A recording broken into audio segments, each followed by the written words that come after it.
Assalamualaikum warahmatullahi wabarakatuh. Kembali lagi bersama kami tim Senja Bulan. Ini adalah part kedua kami tentang bedah buku, segmen bedah buku. Pada hari ini kami akan membahas buku yang berjudul Ketawa Bareng Bung Besar. Buku ini ditulis oleh Eddie Ellison. Pada kata pengantarnya sendiri, Eddie Ellison ini mengungkapkan dia ingin memberi kesan yang berbeda untuk buku-buku tentang Soekarno. Seperti yang kita tahu, Bung Karno ini memiliki banyak sekali buku yang ditulis oleh orang-orang, entah itu diterbitkan di Indonesia maupun di luar negeri, yang mana buku-buku itu saking banyaknya mungkin kita tidak tahu ya berapa jumlah pastinya. Terkadang isinya ada yang memuji, mendewa-dewakan, tapi ada juga yang mencaci maki begitu. Nah, Eddie Ellison ini ingin memberi sisi yang berbeda pada buku-bukunya Bung Karno. Dia ingin mengangkat sebuah sisi yang jarang diketahui orang lain tentang Bung Karno, yaitu sisi humorisnya beliau. Jadi buku ini buku humor tentang kehidupan Bung Karno yang diambil dari cerita-cerita orang-orang di sekitar Bung Karno, seperti itu kawan-kawan. Saya sudah membaca buku ini. Jadi buku ini tuh di dalamnya banyak sekali subjudul, yang mana tiap subjudul itu adalah tema-tema humornya Bung Karno. Jadi ada salah satu subjudul di sini yang berjudul Menyelamatkan Seekor Cacing. Cerita ini tuh diungkapkan oleh Mangil. Nah, di cerita ini pada waktu itu Soekarno sedang ada di Yogyakarta. Kenapa Soekarno ada di Yogyakarta? Karena pada saat itu adalah masa pengungsian beliau karena Batavia sedang diduduki oleh Belanda. Nah, waktu di Yogyakarta ini Soekarno sering jalan-jalan seperti itu ke desa-desa. Nah, waktu perjalanan ke desa-desa itu, tanpa sengaja Soekarno ini melihat ada seekor cacing sawah di tepi jalan menggeliat-geliat. Jadi dipikir Soekarno, oh ini cacingnya ini mungkin tersesat, kesian, kepanasan ya kan. Terus Soekarno meminta pengawalnya untuk memberhentikan mobil. Jadi pengawal-pengawal ini memberhentikan mobil.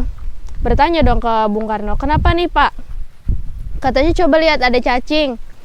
Tolong kamu ambil cacing itu terus kembalikan ke sawah, kata Soekarno sama pengawal-pengawalnya. Terus ternyata si pengawalnya ini menjawab, saya nggak bisa Pak, soalnya saya geli Pak dengan cacing-cacing. Nah, terus yang lucunya Soekarno ini malah menjawab, kok kamu sama cacing sawah aja geli? Coba kamu bayangin, ada cacing dalam perut kamu yang menggeliat-geliat, apa kamu juga geli? Nah, karena dijawab oleh Soekarno seperti itu, maka pengawal-pengawal ini pun langsung memindahkan cacing tersebut ke sawah, akhirnya melawan kegelian-kegelian mereka. Coba bayangkan ya kawan-kawan, kalau seandainya Soekarno ini juga seorang penggeli cacing, kemungkinan seekor cacing sawah ini akan mati di tepi jalan karena tidak ada yang menyelamatkan. Subjudul berikutnya adalah Anti Nama Barat. Jadi seperti yang kita tahu ya, Soekarno ini kan orang yang berpendidikan tinggi, sering bertemu dengan pejabat-pejabat luar negeri gitu, sering berbicara dengan orang-orang antar negara lah ya. Tapi Soekarno ini punya jiwa cinta tanah air tuh yang lumayan tinggi, sangat tinggi malah ya, harus kita bilang sangat tinggi. Bahkan beliau ini kurang suka kawan-kawan terhadap nama-nama orang Indonesia yang bercampur dengan bau-bau kebelandaan seperti itu. Nah, kebetulan ada seorang wartawan dari Antara yang juga kebetulan bekerja di Istana Kepresidenan. Beliau ini bertugas meliput kegiatannya Soekarno setiap hari. Jadi pasti ada komunikasi lah, ya kan?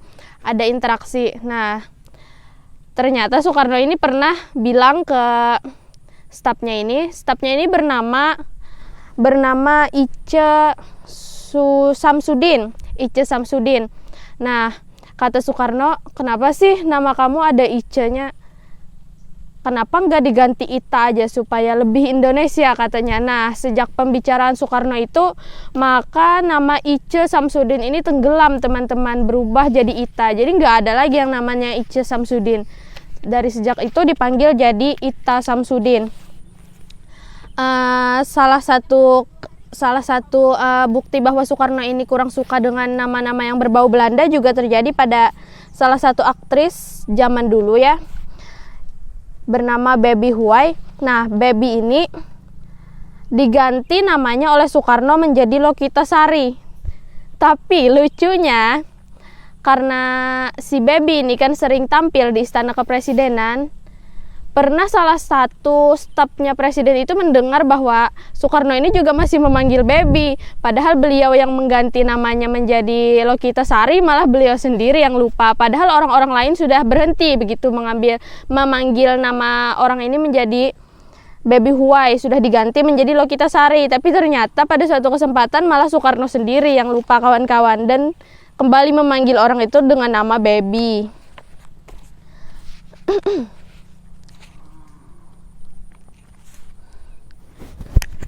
Subjudul yang terakhir ini favorit saya ya, judulnya Mengibuli Tokoh Dunia.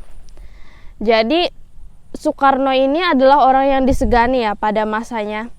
Disegani itu bukan hanya orang-orang di dalam negeri, bukan orang Indonesia aja, tapi juga orang-orang luar negeri. Jadi pejabat-pejabat di luar negeri itu juga segan gitu dengan Soekarno. Pernah ada pembicaraan antara pengawal dan staf-stafnya, hebat ya Bung Karno ini katanya.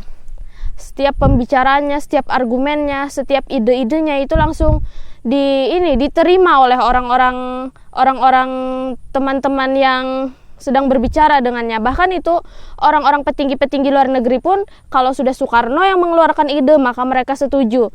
Jadi lucunya ada salah satu stafnya yang mengatakan seperti ini, kamu tahu nggak rahasia kenapa Bung Karno ini setiap kali berbicara ide-idenya itu selalu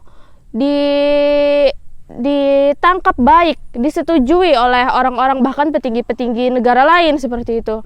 Lalu kawan-kawannya yang lain bertanya, kenapa nih? Apa nih yang bikin ide-ide Soekarno ini selalu menjadi hal yang ini diterima dimanapun, disegani oleh siapapun?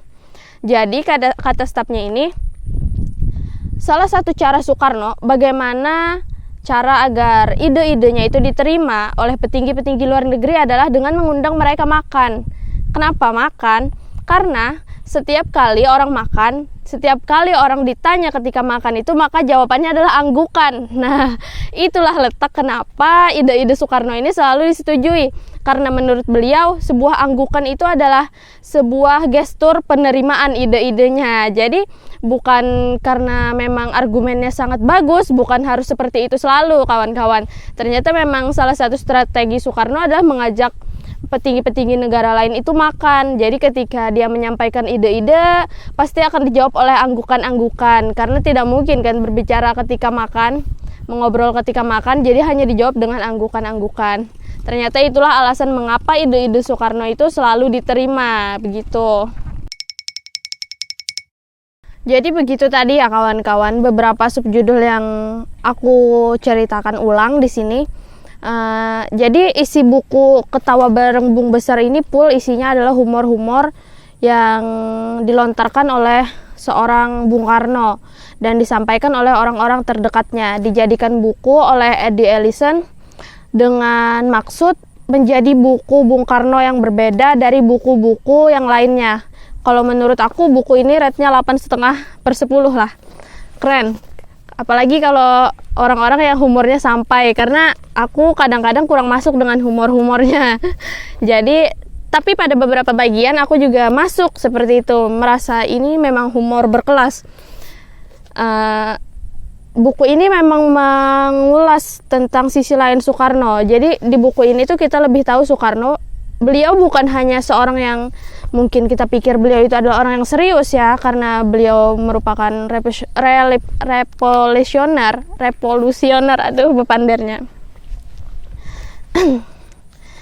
Jadi buku ini mengulas sisi lain dari Soekarno ya kawan-kawan, yang mana kita tahu kan dari gambaran kepala kita Soekarno ini adalah orang yang serius seperti itu, seorang revolusioner yang mungkin hidupnya kaku lah menurut kita ya kan, terlihat kaku dari luar, ternyata Soekarno ini punya sisi humor yang lumayan. Jadi buku ini sangat menarik, mungkin kawan-kawan bisa baca sendiri karena banyak sekali subjudul-subjudul di dalamnya. Nggak bisa saya uraikan satu persatu, cuma memang recommended. Mungkin segitu dulu bedah buku dari Senja Bulan pada episode kali ini. Terima kasih sudah menonton, jangan lupa subscribe.